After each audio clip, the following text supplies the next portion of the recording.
Hi friends, எல்லாரும் எப்படி இருக்கீங்க? இந்த வீடியோ மூலமாக உங்கள் எல்லாரையும் மீட் பண்ணுறதுல எனக்கு ரொம்ப சந்தோஷமாக இருக்குது. வெல்கம் டு அஞ்சஸ் டூடுல் லைரி விலாக் சேனல். இன்னைக்கு இந்த வீடியோவில் என்னோட வெட்டிங் ஜுவல்லரி ஷாப்பிங் விலாக் பார்க்கலாம். ஒரே நாள்லேயே மொத்தமாக பண்ணல, கொஞ்சம் நாள் தான் பண்ணியிருந்து. அதில் நான் எல்லாமே ஷூட் பண்ணல, நான் முடிஞ்ச அளவு ஷூட் பண்ணி வச்சுருக்கேன். அதுதான் இன்றைக்கி நான் ஷேர் பண்ணிக்க போகிறேன். இது ஹஸ்பண்ட்க்கு வெட்டிங்க்கு செயின் எடுக்க போயிருந்தோம், கலர்ஸ் போயிருந்தோம். அப்போ எடுத்தது. அன்னைக்கு தான் வெட்டிங் ஷாப்பிங் போத்தீஸில் பண்ண வேண்டியதாக இருந்துச்சு. ஸோ அங்கேயும் போயிருந்தோம். அப்புறமா இன்னொரு நாள் நான், அம்மா, சித்தி பிள்ளைங்க எல்லாருமே காப்பு வாங்க போயிருந்தோம். அம்மா ஆஃபீஸ் போயிட்டு தான் வந்திருந்தாங்க. ரொம்ப டயர்டாக இருந்ததுனால எப்போவுமே இந்த கடையில் தான் நாங்கள் டீ குடிப்போம். டீ காஃபி எல்லாம் குடிச்சிட்டு போனோம். சித்தி பிள்ளைங்க பிரெட் ரோல் வாங்கி சாப்பிட்டாங்க. நான் அந்த டைம் டயட்டில் இருந்ததுனால நான் எதுவுமே வாங்கி சாப்பிடல. எப்போவுமே நாங்கள் கலர்ஸில் தான் ஜுவல்ஸ் எடுப்போம். கொஞ்சம் மாடலாக இருக்கும், நல்லா இருக்கும்னு அங்கே தான் போவோம். பட் இந்த டைம் சித்தி வந்து ஒரு சின்ன கடையை காமிச்ச கடைன்னு, ஸோ அங்கே தான் போனோம். சின்ன கடைனாலும் மாடல் நல்லா இருந்துச்சு. ஸோ காப்பெல்லாம் போட்டு பார்த்துட்டு இருந்தோம். ஒரு பவுனுக்கே வந்து நல்ல மாடலா இருந்து, பட் வந்து ரொம்ப தின்னாதான் இருந்துச்சு. டர்க்கிஷ் மாடல் தான் இப்போ ரொம்ப ட்ரெண்டா போயிட்டு இருக்குது. ஸோ அதை தான் பார்த்துட்டு இருந்தோம். 1.5 பவுன் 2 பவுனுக்கே நிறைய மாடல் இருந்து எல்லாமே ரொம்ப நல்லா இருந்துச்சு. எல்லா மாடலையும் பார்த்துட்டே இருந்தோம், ட்ரையலும் பண்ணி பார்த்துட்டு இருந்தோம். இந்த மாடலும் ரொம்ப நல்லா இருக்கு, அதை விட இந்த மாடல் ரொம்ப நல்லா இருக்கு. பார்வையாகவும் சூப்பரா இருக்கு பார்க்கவே. அன்னைக்கு போகும்போது பிடிச்ச மாடல்ல 2 காப்பு வாங்கினோம். அப்புறமா அம்மாக்கு தெரிஞ்ச ஒரு ஆசாரிகிட்ட கொடுத்து நாங்க ஒரே மாதிரி செஞ்சு வாங்கிட்டோம். நாங்க என்ன மாடல்ல கொடுத்தோமோ அதே மாதிரி சூப்பரா பண்ணி கொடுத்துருந்தாங்க.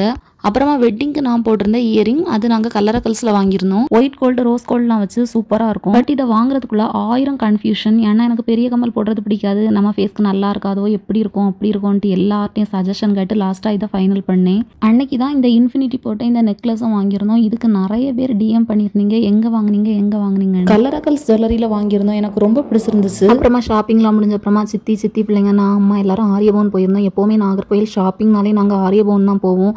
ரொம்ப நல்லா இருக்கும் எல்லாமே. அதுல இந்த ஸ்பெஷலா இந்த தோசை தான் செமையா இருக்கும். பட் எப்பவுமே நான் இந்த தோசை தான் வாங்குவேன். பட் ஒருத்தங்க எனக்கு கமெண்ட் பண்ணுவாங்க, ஆரியபவன் ரிலேட்டடா நான் வீடியோ போட்டாலே நீங்க சோளாபூரி வாங்கி சாப்பிடுங்க அப்படின்னு எப்பவுமே ஒரு கமெண்ட் வரும். ஸோ அதை ட்ரை பண்ணலாம். நான் ட்ரை பண்ணேன். நேர்லேயே நிறைய பேர்ட்ட கேட்டேன், சோளாபூரி உண்மையாகவே நல்லா இருக்குமா, எப்படி இருக்கும்னு. எல்லாரும் சூப்பர்னு சொன்னாங்க. அதுலேயும் என் ஹஸ்பண்டும் சொன்னாங்க ரொம்ப நல்லா இருக்கும், ட்ரை பண்ணுன்னு. பட் நான் வாங்கின டைம் வந்து பூரி வந்து சூடாக இல்லை. ஸோ வந்து சாப்பிட்றதுக்கு ரொம்ப நல்லா இருந்த மாதிரி இல்லை. பட் கிரேவி ரொம்ப நல்லா இருந்துச்சு. பட் எல்லாரும் ரொம்ப எனக்கு ஹைப் ஏற்றி விட்டதுனாலே என்னவோ எனக்கு அந்த அளவு பிடிக்கல. பட் கிரேவி ரொம்ப நல்லா இருந்துச்சு. நெக்ஸ்ட் என்னோட தங்கச்சி 2 பேரும் பரோட்டா வாங்கினாங்க. கொஞ்சம் டிஃப்ரெண்டாக வாங்கலான்னு கீமா பரோட்டாவும் சில்லி பரோட்டாவும் வாங்கியிருந்தாங்க. கீமா பரோட்டானா வேற ஒன்றும் இல்லை, ரொம்ப திக்காக இருந்துச்சு. ரொம்ப இந்த பன்னு சாப்பிட்டது மாதிரி குண்டுன்னு இருந்துச்சு. அப்புறமா தங்கச்சி எல்லாம் ஐஸ்கிரீம், அம்மாலாம் காஃபி எல்லாம் குடிச்சாங்க. 1000 rupees மேலே ஆச்சு. எல்லாத்தையும் பே பண்ணிட்டு நெக்ஸ்ட் தங்கச்சி எல்லாரும் வாட்ச் வாங்கணும்னு சொன்னாங்க. ஸோ வந்து ஒரு வாட்ச் கடைக்கு போனோம். அப்புறமா பர்த்டேக்கு கிஃப்ட் பண்ண ஒரு வாட்சும் வாங்கணும்னு சொன்னாங்க. ஸோ 3 வாட்ச் வாங்குறதுக்காக போயிருந்தோம். நிறைய கலெக்ஷன்ஸ் வச்சுருந்தாங்க, எல்லாத்தையும் பார்த்துக்கிட்டு இருந்தோம். ஃபைனலி 3 வாட்ச் வாங்கிட்டு கிளம்பிட்டோம். இன்னொரு நாள் கோல்டு ஷாப்பிங் பண்ணுறதுக்காக ஹஸ்பண்ட் கூட போயிருந்தோம். அன்னைக்கு அம்மா, நான், ஹஸ்பண்ட், அக்கா, என்னோட பெரியம்மா எல்லாரும் போயிருந்தோம். அன்னைக்கு ஹஸ்பண்டுக்கு செயின், பிரேஸ்லெட் எல்லாம் வாங்க வேண்டியதாக இருந்துச்சு. ஸோ அதெல்லாம் வாங்கினோம். ஷாப்பிங் முடியவே 10 மணி மேலே ஆயிடுச்சு. கோர்ட் ரோடு பக்கம் ஒரு ஆரியபவன் இருக்குது, அங்கே போயிருந்தோம். அங்கே எல்லாருமே தோசை தான் வாங்கினோம். எல்லாத்தையும் சாப்பிட்டுட்டு வீட்டுக்கு கிளம்பிட்டோம். இந்த வீடியோ உங்களுக்கு எந்தளவு யூஸ்ஃபுல்லாக இருந்திருக்கும், என்ன மாதிரி இருந்திருக்கும்னு எனக்கு தெரியலை. இந்த வீடியோ பிடிச்சிருந்தா இந்த வீடியோக்கு லைக் பண்ணிவிட்டு கமெண்ட் பண்ணுங்கள். நெக்ஸ்ட் வீடியோவில் மீட் பண்ணலாம். டாடா, பை.